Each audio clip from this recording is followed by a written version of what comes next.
English പറയുമ്പോൾ grammar over thinking എങ്ങനെ കുറയ്ക്കാം? ഇംഗ്ലീഷ് പറയുമ്പോൾ ഗ്രാമർ കറക്റ്റ് ആകുമോ എന്ന് ഓവർ തിങ്ക് ചെയ്യുന്നത് കൊണ്ടാണ് നിങ്ങൾക്ക് ഫ്ലുവൻസി കിട്ടാത്തത് എന്ന് അറിയാമോ? പലർക്കും വളരെ മികച്ച ഇംഗ്ലീഷ് അണ്ടർസ്റ്റാൻഡിംഗ് ഉണ്ട്. Reading okay, listening okay, but speaking time mind full block. എന്തുകൊണ്ട്?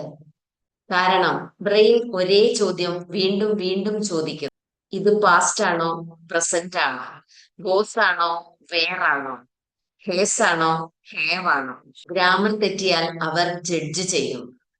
ഈ കൺസ്റ്റന്റ് ചെക്കിംഗ് സ്പീക്കിംഗ് സ്പീഡിനെ ടോട്ടലായി കിൽ ചെയ്യുന്നു.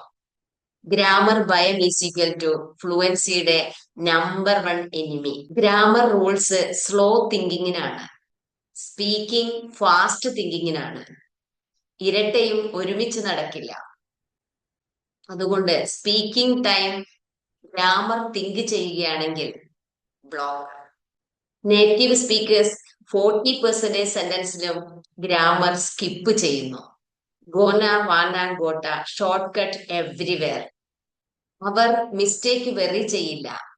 Focus on flow, not perfection.